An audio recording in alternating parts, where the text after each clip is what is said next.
आपण मानकु स्वादिष्ट रोसेइशाला को स्वागत। आज आम देसी चिकेन रो तरकारी प्रस्तुत करवा। प्योर देसी चिकेन ये हिसाब रे 1100 चिकेन अच्छी कटा होता चिकेन को मुझे भल भाव धोईकी रखी। मसला मु 5टी प्याज को नहीं जाइए बड़ बड़ प्याज या छोट छोट खंड आम काटी नेबा प्याज को किछि रसुण 2 खंड अदा 2टी कंचा लंका या आम ग्राइंड कर आनिबा। आ ग्राइंड पाई मु सब रसुण कंचा लंका ग्राइंडर रे दे सबू मसला को मु मिक्सचर जार रे दे देछि। प्याज रसुण अदा लंका गोटे बड़ प्याज को मध्य काटिकी दे देछि। याको आम ग्राइंड कर आनिबा। चिकेन तरकारी पाई मु गैस ऊपर गोटे कड़ाई को बसई नहीं। कड़ाई हमर गरम हो गलानी। इन आम तेल दे दवा। 1100 चिकेन से अनुसार तेल दवा।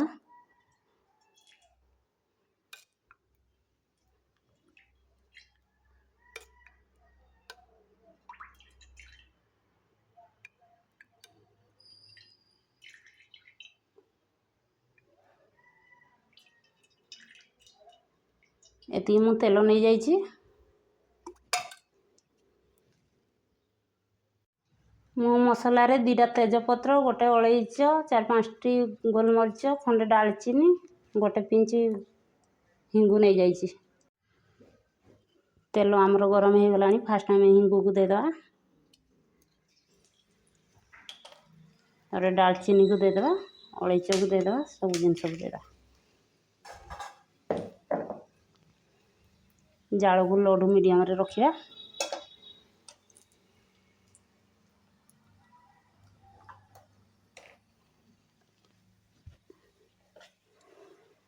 काटी रखी प्याज को देगा।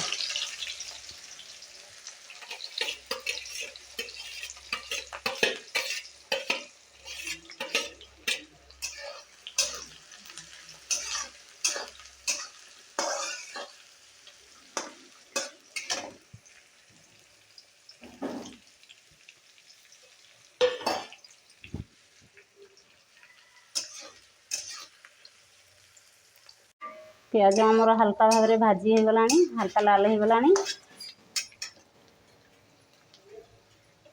इन आम काश्मीर चिली पाउडर को देदेवा। यही समय देले भल कलर आसए।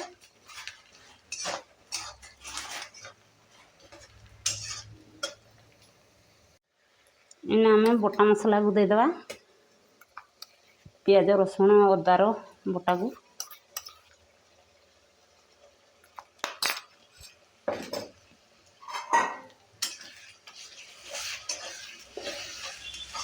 चलेगा भल से भाजी नवा।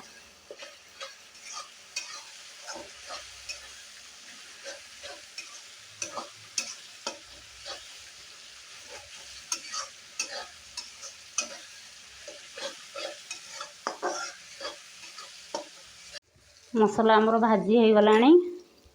मसला रे तेल छाड़ा स्टार्ट हो गलानी। इन आम देदेवा गोटे चामच हलदी गुंड गोटे चामच राग लंका गुंड। यही समय आम गोटे चामच गरम मसला गुंड दवा। लास्ट रे पुणी गोटे चामच दवा। सबको आम भल भाव मिसई नवा। गोटे चामच चिकेन मसला गुंड देदेवा। यही समय मिसई नवा। गोटे चामच जीरा धनिया गुंड देदेवा। गोटे चामच गोलमरीच गुंड देदेवा। याको भल से मिसई नवा। मसला रू आमर तेल छाड़ा स्टार्ट हो गलानी। मसला भल से भाजी हो जाइए। मसला आमर भल से भाजी हो गलानी। एना आम मसला रे पानी देदेवा।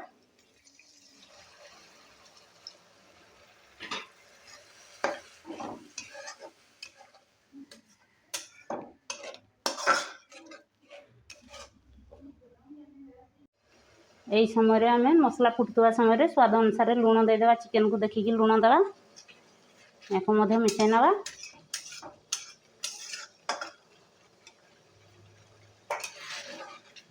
पानी को फुटिया छाड़िया। मसला पानी भल से फुटीगले आम चिकेन पकेवा। मसला को भलसे फुटिया टिके घोड़णी देदेबा।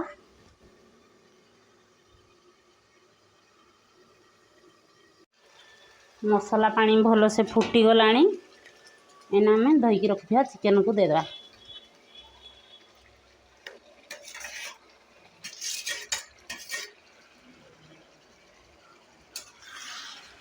या मसला सहित मिसई नवा।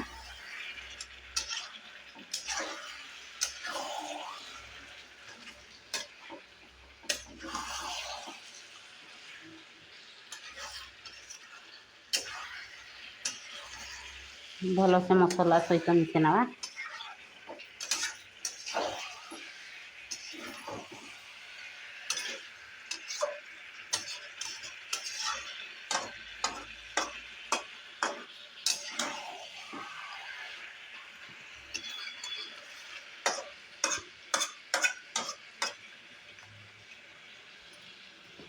पुणी आम घोड़णी ढांकी दवा। चिकेन को सीझापी छाड़ा। चिकेन को आम घोड़णी खोलिकी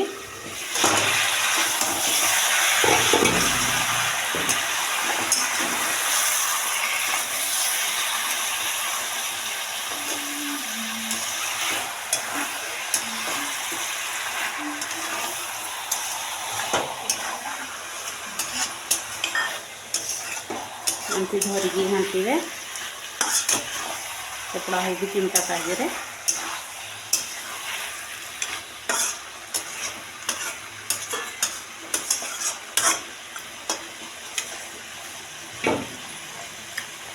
पुणी आम घोड़णी देदेबा।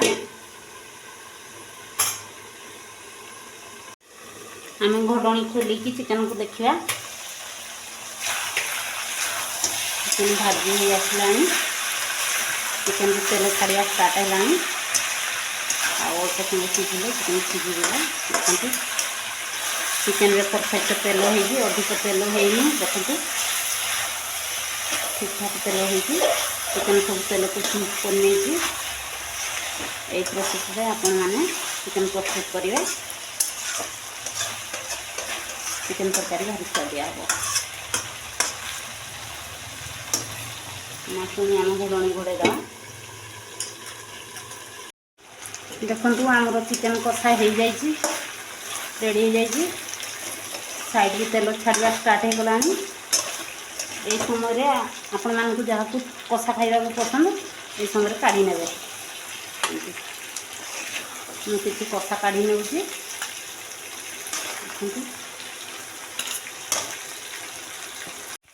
मु झोल किछि पानी गरम कर नहीं एना आम से गरम पानी को देदेबा झोल रे।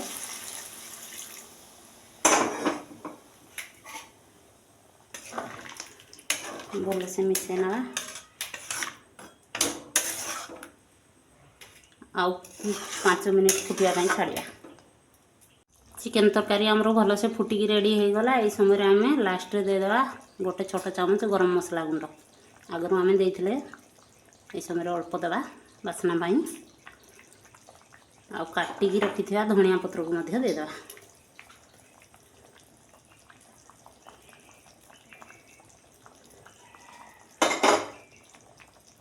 सबको फाइनाली यही बनिकी रेडी हो गला आमर देसी चिकेन तरकारी। देखंतु जदि आपण मानकु यही रेसिपीटी भल लगी थाए ताहले लाइक शेयर सब्सक्राइब करने को जमा भी भूलिबेनी।